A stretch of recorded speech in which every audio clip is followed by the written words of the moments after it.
Hello everyone, welcome back to another video. इस video में हम डिस्कशन करने वाले हैं मेंस्ट्रुअल साइकिल में कौन कौन से हार्मोन्स इन्वॉल्व होते हैं एंड इनके ग्राफिकल रिप्रेजेंटेशन के बारे में भी हम स्टडी करेंगे। तो जनरली दो तरह के हार्मोन इन्वॉल्व होते हैं मेंस्ट्रुअल साइकिल के अंदर। एक होता है ओवरियन हार्मोन जो कि ओवरी से प्रोड्यूस हो रहा होगा या फिर ओवरी के जो स्ट्रक्चर्स होते हैं उससे प्रोड्यूस होता है, एंड दूसरा होता है पिट्यूटरी हार्मोन। ओवरियन हार्मोन में ईस्ट्रोजन एंड प्रोजेस्टेरॉन दोनों आते हैं, एंड पिट्यूटरी हार्मोन में जो इन्वॉल्वमेंट शो करते हैं वो होते हैं LH एंड FSH। सो ये चारों हार्मोन मिलके मेंस्ट्रुअल साइकिल को रेगुलेट कर रहे होते हैं। मेंस्ट्रुअल साइकिल के अलग अलग फेजेस में इन हार्मोन का राइज होता है एंड इनका फॉल भी होता है। तो राइज एंड फॉल के ग्राफ को समझने से पहले हम ईच हार्मोन को थोड़ा डिटेल में देख लेते हैं कि ये कब रिलीज़ होगा, कहाँ से रिलीज़ होगा, सो दैट हम अच्छे से समझ पाएँ कि ये किस तरह से ग्राफ में रिप्रेजेंट होते हैं। तो सबसे पहला हार्मोन आता है ईस्ट्रोजन, जो कि सिक्रीट होता है ग्रैनुलोसा सेल से। डेवलपिंग फॉलिकल में जो ग्रैनुलोसा सेल्स प्रेजेंट होते हैं उन्हीं से ये ईस्ट्रोजन सिक्रीट होता है। जैसे कि आप जानते हैं ओवरी के अंदर फॉलिक्यूलर डेवलपमेंट होता है ईच मंथ। फॉलिकल डेवलपमेंट होते हैं, यहाँ पे फॉलिकल के ऊपर ग्रैनुलोसा सेल फॉर्मेशन होने लगता है और यही ग्रैनुलोसा सेल आगे चल के ईस्ट्रोजन का फॉर्मेशन भी करेंगे। सो यहाँ पे जो ईस्ट्रोजन हार्मोन है ये 2 बार मेंस्ट्रुअल साइकिल के अंदर राइज होता है एंड फॉल होता है। दूसरा हार्मोन आता है प्रोजेस्टेरॉन हार्मोन, और प्रोजेस्टेरॉन हार्मोन सिक्रीट होता है कॉर्पस ल्यूटियम से। कॉर्पस ल्यूटियम तब फॉर्म होगा जब मैच्योर ग्राफियन फॉलिकल से ओवम का रिलीज हो जाएगा। ओवम जैसे ही मैच्योर ग्राफियन फॉलिकल से रिलीज हो जाता है, ये मैच्योर ग्राफियन फॉलिकल आगे एक येलो कलर का बॉडी का फॉर्मेशन करने लग जाता है और इसे आप नाम देते हैं कॉर्पस ल्यूटियम। और यही कॉर्पस ल्यूटियम से आगे चल के प्रोजेस्टेरॉन हार्मोन का सिंथेसिस होता है, और ये प्रोजेस्टेरॉन हार्मोन प्रेगनेंसी को मेंटेन करने के लिए या फिर यूटेराइन वॉल को मेंटेन करने के लिए बहुत ज़्यादा इम्पॉर्टेंट रोल प्ले करते हैं। नेक्स्ट हार्मोन आता है फॉलिक्यूलर स्टिमुलेटिंग हार्मोन, जो कि एंटीरियर पिट्यूटरी लोब से रिलीज होता है। इसे आप बोलते हैं FSH हार्मोन। सो ये FSH हार्मोन एंटीरियर लोब से सिक्रीट होगा। ये GnRH के इन्फ्लुएंस में सिक्रीट होता है। इसके नाम में ही पता चल रहा है कि ये फॉलिकल को स्टिमुलेट करेगा। जितने भी ओवरियन फॉलिकल्स प्रेजेंट होते हैं ओवरी के अंदर, उनका डेवलपमेंट में इसका बहुत इम्पॉर्टेंट रोल होता है। और फॉलिकुलर स्टिमुलेटिंग हार्मोन या FSH जैसे ही ओवरी तक पहुंचेगा, यहाँ के जो फॉलिकल्स होंगे उनमें डेवलपमेंट होना शुरू हो जाएगा, और यहाँ पे बहुत सारे ग्रैनुलोसा सेल्स जो हैं इसके ऊपर इस तरह से कवर होने लग जाएंगे। नेक्स्ट आता है एक हार्मोन जिसका नाम है ल्यूटिनाइजिंग हार्मोन, या फिर इसे बोला जाता है LH। ये ल्यूटिनाइजिंग हार्मोन भी एंटीरियर लोब ऑफ पिट्यूटरी से रिलीज होगा। इसको सिंथेसिस करते हैं गोनाडोट्रोपिन सेल, जो कि आगे GnRH से ये इन्फ्लुएंस होते हैं। ओके, उसके बाद ये जो ल्यूटिनाइजिंग हार्मोन है ये ओव्यूलेशन के लिए बहुत ज़्यादा इंपॉर्टेंट है।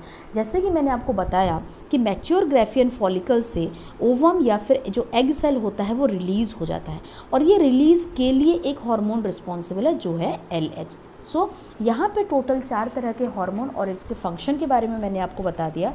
होप कि आपको समझ में आया है। अगर आपने ये क्लियर हो गए हैं कि किसका फंक्शन क्या है तो आप इजीली इस ग्राफ को भी समझ पाएंगे। तो चलिए देखते हैं कि मेंस्ट्रुअल साइकिल के अंदर सारे फेजेस क्या क्या होते हैं एंड कौन से फेज में कौन सा इवेंट हो रहा होता है। तो यहाँ पे आप देख सकते हैं सबसे पहले ओवरियन साइकिल, मतलब ओवरी के अंदर किस तरह से साइकिल चल रहा है, एक साइक्लिकल इवेंट हो रहा है। तो यहाँ पे सबसे पहले क्या था, फॉलिकल था, और ये फॉलिकल धीरे धीरे मैच्योर हो रहा है, और फर्दर मैच्योर होने के बाद एक स्टेज आता है जिसका नाम है ओव्यूलेशन, जिसमें कि मैच्योर ग्राफियन फॉलिकल से एग सेल बाहर रिलीज हो जाते हैं, एंड ये पर्टिकुलर ग्राफियन फॉलिकल आगे एक येलो कलर के कॉर्पस ल्यूटियम में कन्वर्ट हो जाता है और फर्दर इसका डीजेनरेशन हो जाता है। सो ये पूरा का पूरा साइकिल जो है ओवरी के अंदर चल रहा होगा। उस टाइम पे मतलब कौन से टाइम पे कौन सा हार्मोन रिलीज होता है अब देखते हैं। जैसे कि मैंने आपको बताया जो FSH हार्मोन होता है फॉलिकुलर स्टिमुलेटिंग हार्मोन, ये सिंथेसिस होता है एंटीरियर पिट्यूटरी लोब में, और ये डायरेक्टली इफेक्ट करता है फॉलिकुलर डेवलपमेंट में। और यहाँ पे आप देख सकते हैं कि इस पर्टिकुलर सीरीज़ में फॉलिकल का डेवलपमेंट चल रहा है। ये धीरे धीरे जो प्राइमरी फॉलिकल्स थे ये डेवलप होते जा रहे हैं और मैच्योर ग्राफियन फॉलिकल बन रहे हैं। तो डेफिनेटली अगर follicular stimulating hormone follicle development में इन्वॉल्वमेंट रखता है तो इस हार्मोन का जो लेवल है इस फेज़ में भी ज़्यादा आपको नज़र आएगा। और इस ग्राफ में भी आप देख सकते हैं FSH हार्मोन इस तरह से ज़्यादा शो हो रहा है।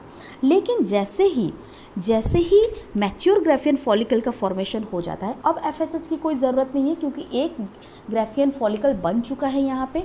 सो यहाँ पे इमीडिएटली ये डिग्रेड हो जाता है या फिर डिक्रीज हो जाता है इसका लेवल। सेम उसी टाइम पे देखिए जो ल्यूटिनाइजिंग हार्मोन है जिसका कि फंक्शन हमने देखा, ये काम करता है मैच्योर ग्राफियन फॉलिकल से एग का रिलीज कराता है। सो यहाँ पे देखिए जब तक ग्राफियन फॉलिकल मैच्योर नहीं हो जाता तब तक इसका लेवल देखिए कम है, काफ़ी कम है FSH से, क्योंकि FSH का काम है फॉलिकल को डेवलप कराना। जैसे ही फॉलिकल सबसे ज़्यादा डेवलप हो जाता है, ग्राफियन फॉलिकल में कन्वर्ट हो जाता है, इमीडिएटली इसका लेवल यहाँ पे राइज हो रहा है। और ये राइज इसीलिए होता है ताकि मैच्योर ग्राफियन फॉलिकल से जो एग सेल है वो रिलीज हो सके, और रिलीज होने के बाद इमीडिएटली इसका लेवल फॉल हो जाता है।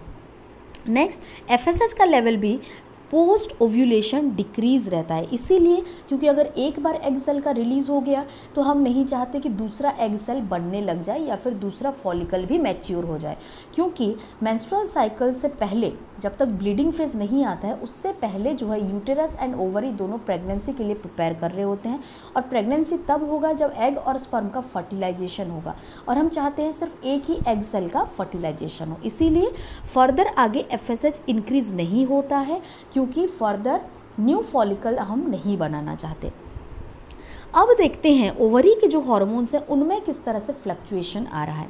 जैसे कि मैंने आपको बताया जो एस्ट्रोजन हार्मोन होता है ये सिक्रीट करते हैं फॉलिक्यूलर सेल्स जो कि फॉलिकल डेवलपिंग फॉलिकल में प्रेजेंट होते हैं। तो जैसे जैसे यहाँ पे फॉलिक्यूल का डेवलपमेंट होता चलेगा एस्ट्रोजन का लेवल भी इंक्रीज होगा क्योंकि नंबर ऑफ फॉलिक्यूलर सेल काफ़ी ज़्यादा बढ़ रहे हैं। तो यहाँ पे इसका एस्ट्रोजन का हार्मोन जो है उसका लेवल भी इंक्रीज हो रहा है। ये एब्रप्टली इंक्रीज हो जाता है ओव्यूलेशन या फिर प्री ओव्यूलेशन फेज में। प्री ओव्यूलेशन फेज में इसीलिए इसका ज़्यादा इंक्रीमेंट होने लगता है क्योंकि इसमें इस कंडीशन में मैच्योर ग्राफियन फॉलिकल हो जाते हैं, और मैच्योर ग्राफियन फॉलिकल के अंदर सबसे ज़्यादा नंबर में आपको ग्रैनुलोसा सेल्स नज़र आएंगे और वो सबसे ज़्यादा एस्ट्रोजन का प्रोडक्शन करते हैं।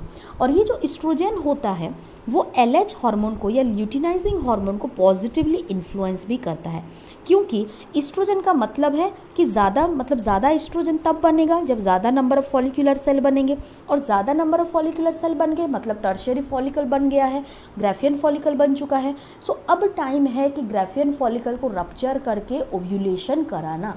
इसीलिए जो एस्ट्रोजन हार्मोन है वो ओव्यूलेशन से जस्ट पहले ज़्यादा इंक्रीज हो जाता है सो दैट कि ये पॉजिटिवली इन्फ्लुएंस कर दे ल्यूटिनाइजिंग हार्मोन को, और ल्यूटिनाइजिंग हार्मोन का सिक्रीशन इंक्रीज होने लगे and further mature Graafian follicle से इमीडिएटली एग सेल का रिलीज हो सके।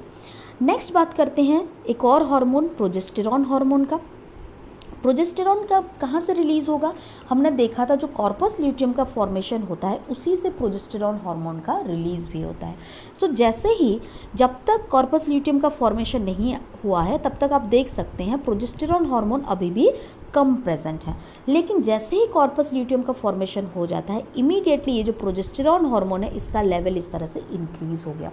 यहाँ पे आप एक और चीज़ नोटिस कर सकते हैं, एस्ट्रोजन 14th डे पे काफ़ी कम है लेकिन धीरे धीरे इसका लेवल इस तरह से बढ़ता हुआ नज़र आ रहा है। दोनों प्रोजेस्टेरॉन एंड एस्ट्रोजन का लेवल पोस्ट ओव्यूलेशन फेज बढ़ता है। उसका रीज़न ये है, ये दोनों ही हार्मोन एंडोमेट्रियल लाइनिंग को बनाने में हेल्प करते हैं, काफ़ी ज़्यादा इसको थिक कर देते हैं एंडोमेट्रियम को, सो दैट कि आगे अगर इम्प्लांटेशन हो जाता है तो इजीली प्रेगनेंसी कैरिड आउट हो सके। सो ये था 4 हार्मोन, 2 पिट्यूटरी ग्लैंड के हार्मोन एंड 2 ओवरियन हार्मोन, जिसका कि मैंने आपको ग्राफिकली समझा दिया कि किस तरह से पूरे मेंस्ट्रुअल साइकिल के अंदर पूरे 28 डे साइकिल में इनका इंक्रीज होता है एंड ये फॉल होते हैं। सो होप कि ये टॉपिक आपको समझ में आ गया कि किस तरह से ओवरियन हार्मोन और ovarian hormone and pituitary hormone दोनों मिलकर मेंस्ट्रुअल साइकिल को रेगुलेट करते हैं। So thank you very much for watching this lecture and stay tune for the next video update.